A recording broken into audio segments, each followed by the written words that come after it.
ya Bapak Ridwan insyaallah di PI 5 terkait tentang pasca observasi terkait supervisi akademik. Mungkin jadi di sini imbasnya bukan hanya kepada guru penggerak saja ya Bu, meskipun Ibu tidak mengikuti program guru penggerak angkatan 7 ini, insya Allah terdampak memiliki dampak dan imbasnya yang positif ya, insya Allah akan dilaksanakan. Ibu juga sudah mengikuti? Belum? Insya Allah ya. Tapi ada minat? Minat. Ya. Mudah-mudahan ya. Ibu mengajar di kelas berapa? 4. Mengajar kelas 4. Kemarin NPP-nya sudah ketika pra observasi sudah.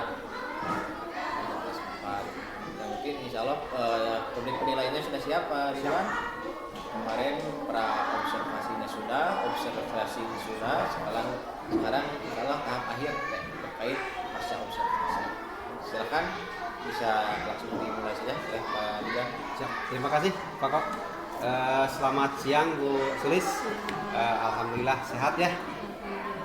Sesuai dengan kesepakatan yang kita sepakati waktu kegiatan observasi, bahwa sesudah kegiatan observasi dilaksanakan, kita akan melaksanakan coaching untuk supervisi akademik. Kebetulan sudah hadir rekan saya Pak Koko Kusnadi sebagai pengajar praktiknya untuk mendampingi kegiatan coaching ini. Baik Bu Sulis, kemarin pada saat pelaksanaan observasi di kelas 4 mata pelajaran matematika, kita belajar atau melaksanakan pembelajaran tentang pecahan, seperti yang Bu Sulis rasakan, mungkin seperti yang saya juga lihat bahwa lingkungan kelas memang sudah kondusif di sana ya. Ada beberapa catatan mungkin dari saya berkaitan dengan kegiatan observasi atau praktik yang pembelajaran yang Ibu Sulis laksanakan. Yang pertama mungkin saya ingin menyatakan atau memberikan hasil dari observasi saya ke Ibu. Mohon maaf mungkin apabila kurang berkenan nantinya kepada Ibu. Yang pertama untuk aspek pengembangan lingkungan kelas, saya sudah melihat bahwa Ibu sudah mengelola kelas dengan cukup baik. Di sana ada pengelompokan siswa dibagi dalam beberapa kelompok. Kemudian saya melihat juga Ibu sudah memberikan bahan ajar buku untuk siswa per orangnya. Kemudian ada juga interaksi antara Ibu dengan siswa, kemudian siswa dengan siswa dalam kelompok tersebut. Kemudian dari pelaksanaan pembelajaran tersebut juga saya melihat ada diferensiasinya, artinya Ibu menyelenggarakan kelompok berdasarkan perbedaan. Artinya di sini kemarin seperti yang Ibu katakan bahwa pembagian kelompoknya secara heterogen, jadi tidak yang pintar semua, tidak yang kurang semua. Kemudian untuk sosial emosionalnya saya juga acungkan jempol karena jarang-jarang di kelas gitu di SD itu melaksanakan yel-yel, tapi kemarin saya lihat Ibu melaksanakan dan selalu terdengar gitu ketika saya mengajar di kelas 5, selalu terdengar yel-yel tersebut disuarakan oleh siswa. Itu sudah menyatakan bahwa Ibu menyelenggarakan pembelajaran dengan sosial emosionalnya. Kemudian untuk pembelajaran berdiferensiasinya, saya melihat Ibu juga kemarin pada pelaksanaan pembelajaran memberikan pendampingan kepada siswa yang masih membutuhkan bimbingan. Kemudian untuk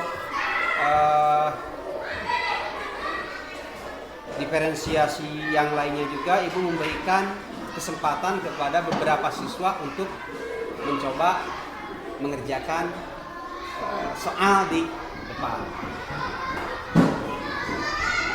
Hanya saja yang belum terlihat itu adalah berdasarkan pengamatan saya, belum melaksanakan refleksi pada akhir pembelajaran berkaitan dengan sosial emosionalnya. Kalau refleksi tentang materi pembelajaran ada, cuman untuk sosial emosionalnya tidak ada. Jadi menanyakan perasaan kepada siswa sebelum belajar, selama belajar, atau sesudah belajar, itu tidak nampak pada observasi kemarin. Nah, dari hasil pengamatan yang sudah saya laksanakan, mungkin saya ingin sedikit bertanya jawab dengan Ibu. Mungkin ada hal-hal tertentu yang Ibu rasakan ketika melaksanakan pembelajaran tersebut. Apa yang Ibu rasakan ketika melaksanakan pembelajaran di observasi? Nah, itu saja Bu, yang pertama. Apakah ada rasa panik atau rasa tidak percaya diri atau bagaimana perasaannya?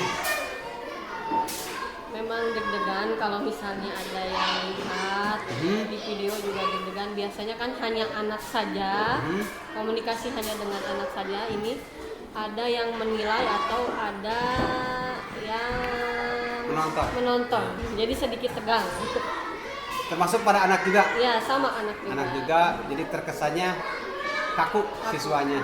Malahan mah banyak siswanya yang daripada melihat Ibu, banyak yang melihat ke saya. Seperti itu.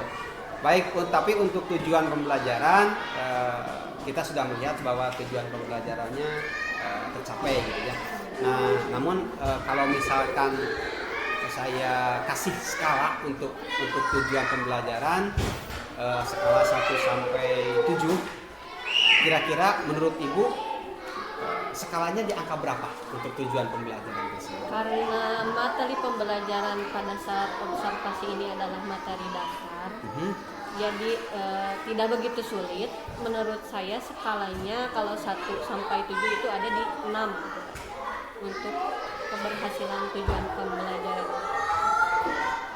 Kenapa skalanya 6? Kenapa tidak 7? Masih ada beberapa yang mungkin nilainya tidak sesuai yang diharapkan. Sudah bisa tetapi belum maksimal. Belum maksimal, Ibu ya. Jadi beberapa siswa. Jadi tapi untuk KKM apakah sudah mencapai semua. KKM ya? Baik, untuk hal tersebut yang Ibu rasakan ketika melaksanakan pembelajaran, apa yang belum maksimal yang Ibu rasakan? Apa yang belum maksimal dan apa yang sudah maksimal dalam menyampaikan materi maupun dalam memberikan pelayanan kepada siswa? Biasanya kan kalau misalnya materinya dadakan, kurang persiapan antara mungkin RPP dengan nanti yang dilaksanakan secara langsung dengan anak-anak. Biasanya media yang menjadi kekurangannya. Jadi yang saya jelaskan, yang saya lakukan dalam pembelajarannya hanya beberapa media yang bisa saya berikan pada waktu itu. Kalau kurang perencanaannya. Jadi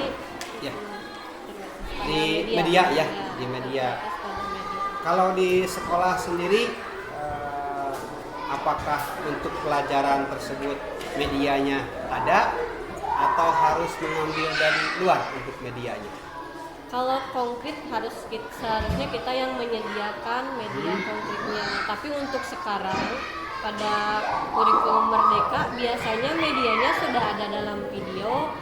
Tapi kadang tidak semua pada pembelajaran kita dapat melaksanakannya dengan berupa video juga, karena kan terbatas juga alat cuman satu misalnya Pak, ada kelas lain atau guru lain yang menggunakan alat tersebut, sehingga mungkin terbatas pada karena prasarananya juga.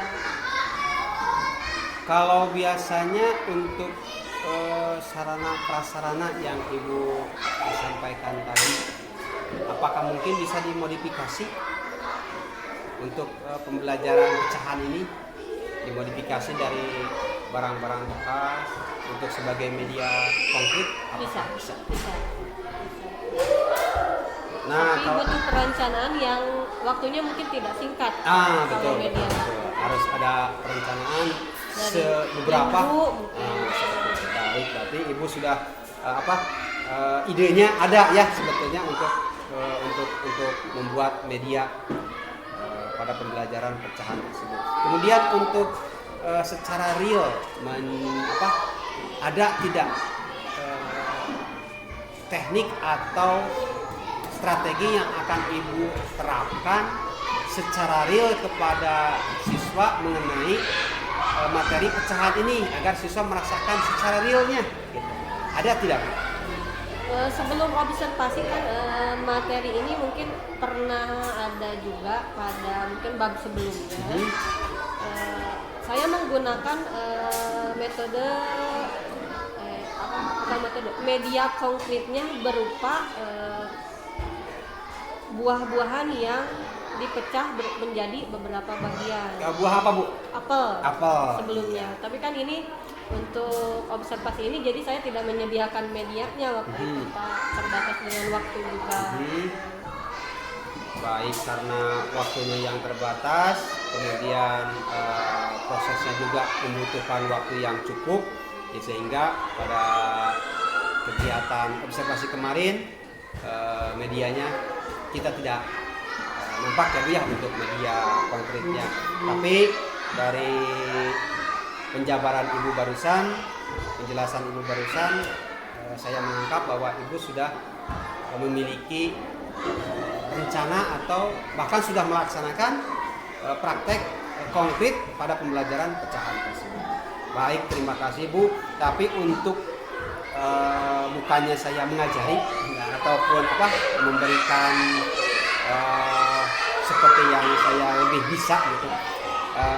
Untuk teknik stopnya bisa dilaksanakan tidak hanya di awal atau di pertengahan saja.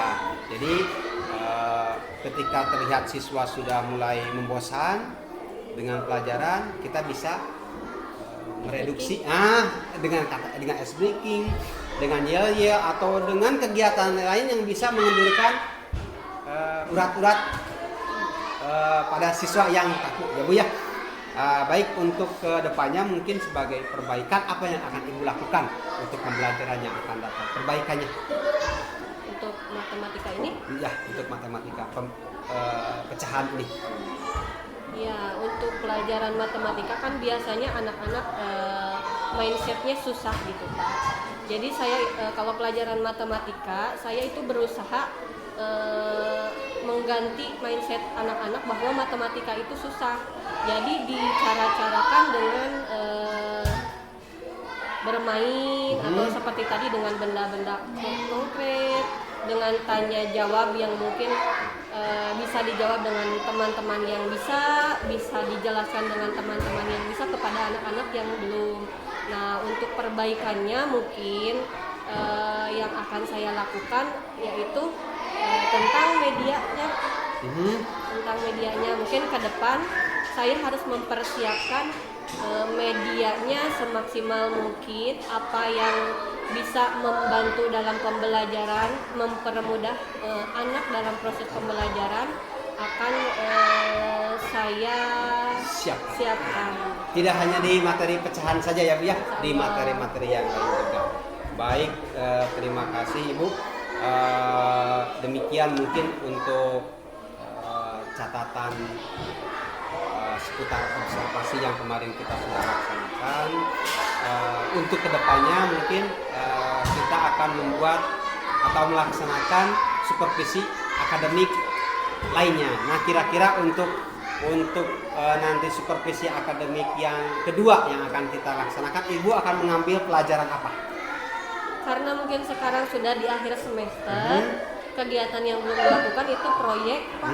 Kita akan melaksanakan proyek ya Bu ya? Ya, proyek bisa pada pembelajaran seni rupa, membuat kolase boleh Pak. Oh iya, siap. Kapan ini Bu? Setelah Rencananya?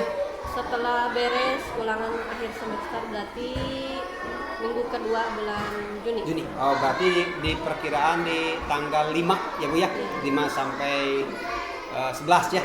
Kita akan melaksanakan supervisi akademik yang kedua lagi. Baik Bu, terima kasih atas waktunya. Kita sudah melaksanakan kegiatan observasi, sudah melaksanakan kegiatan pasca observasi juga sebelumnya. Kemudian hari ini mungkin waktu Ibu diambil untuk kegiatan pasca observasinya. Terima kasih atas waktunya. Mudah-mudahan ke depan kita bisa lebih baik lagi. Mohon maaf atas segala kekurangan, dan seperti saya terkesan menjadi seorang supervisor karena kita rekan kerja. Terima kasih ya Bu ya. Assalamualaikum warahmatullahi wabarakatuh. Terima kasih.